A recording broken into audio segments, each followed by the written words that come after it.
Coming out, hopefully in July will be another book. The title is Homestead Animal Happiness. We spent a few hours with Joel Salatin at POLYFACE Farm. Our time with Joel was packed full of information, which we've broken down into segments based on topic. In this video, Joel discusses his new book, Homestead Animal Happiness.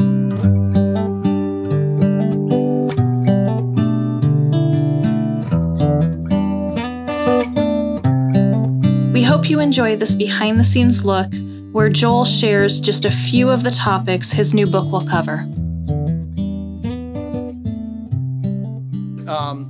Coming out, hopefully in July will be another book. Oh. It's the title is Homestead Animal Happiness. And essentially it's going to be it's going to be like 300 pages, but it's going to take everything that we do at scale and miniaturize it. Because here's the thing, good. Look, 35 years ago when we started attracting attention, young couple, no off-farm income, making a living on a real small farm. I mean, it still is, right? A captivating theme, right? Yes. And we had 20 cows and 100 chickens, and we were getting along. We were direct marketing, and it was going. Anyway, when I'd get done with the presentation, everybody would say, "Oh, that's sweet, but how does it scale up?" Yeah. Well, now when I get done, other direction. Exactly. Yes. Now what I hear is, "Oh, that's amazing, but how's it scaled down? Yes. I've only got 10 acres or 15 acres or 5 acres, whatever." And so, I always write to what I feel is the squeaky wheel, the thing, and that's definitely where I am. So this is, this book is everything that I don't see in typical homestead books, like the Garden Way publications. Sure. And I'm not impugning them at all. Right. But what I'm saying is, in this book, for example, I don't have a chicken ration.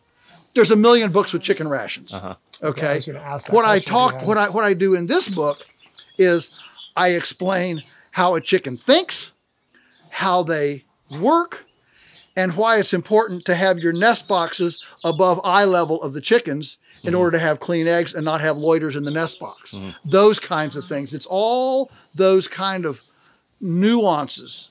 How do you move a pig? How do you, how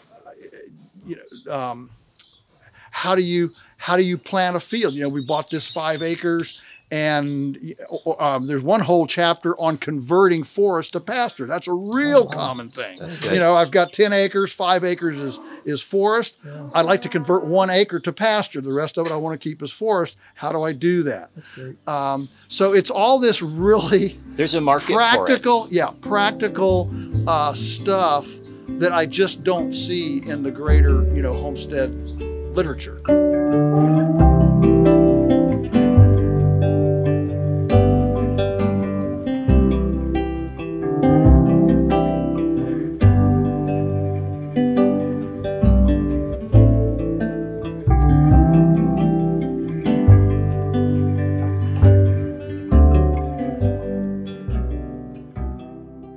I think there's a lot of people that are on those shores. It's a tsunami. It is a tsunami. We feel like we're just on a wave coming in to the beach. I mean, do you think it's just beginning, or do you think it's going to start plateauing after I don't know. I'd like to hope that it just keeps lifting. I would like to hope so. I mean, we don't know what's, and this is not a partisan statement.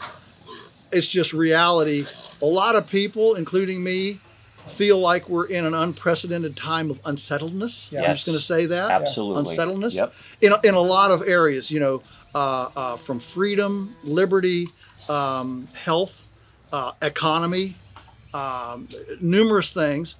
And, in times of unsettledness, intuitively, people understand,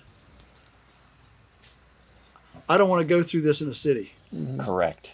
They know that there's something resilient about the country. At least I can get firewood, I can eat, I can build a shelter out of sticks if necessary. Yes. I can get water, go to a creek. There's just survivability, and when you look through history at all the societal upheavals and crises throughout history, it was always the rural where the people were able to survive better, and I think that's just within the human spirit. I mean, there's a so I'm desperate now to help folks who have now had their aha moment, now to be able to come and be successful and not spin their wheels or get. So I'm excited about this book. Yeah, we are too. We're very excited about it. Well, Joel, Justin Rhodes has just finished. He's going to do the foreword for me, and he just finished it, and he just thinks it's dynamite. He said, "I can't wait to bring this book to the world." A mentor. He said, "I've learned a ton in it." Yeah. You ready to sign 5,000 copies? Yeah, get those hand cramps. We're not going to do that again. Don't try to discount, but we're not going to do that again.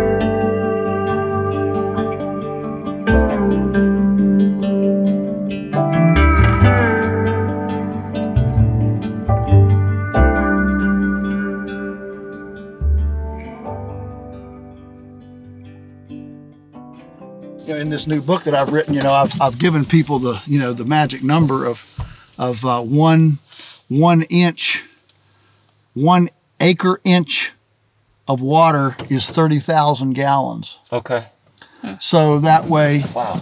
and generally a third of the rain that hits your place, whether you're in Idaho, Albuquerque, or Chattanooga, Knoxville, a third of the rain that hits your place runs off. So like in Knoxville, you're in about a 50-inch rainfall area. Got a lot of it last week. Got a lot of it, sure. yeah. So ours is 31, but Smoky Mountains are about 50. Wow. So if you say 50, a third of 50 is 16 inches. Okay. So 16 inches. So in 1 acre, in 1 acre, you would get 500,000 gallons of water. That's Wow. incredible. I can't in a even year. fathom. From 1 acre. One We've acre. got 10 acres. Yeah. That's And so just so you know, this pond here is about 500,000 gallons. Okay. So and this pond is 10 feet deep. So Is it really? Yeah. Wow. So imagine that much runoff from 1 acre That's crazy. in your area. That's pretty amazing. This is not a spring. It's it's a draw that runs up there, and and snow melt and big rains and stuff. You get runoff, and I'm a pond lover.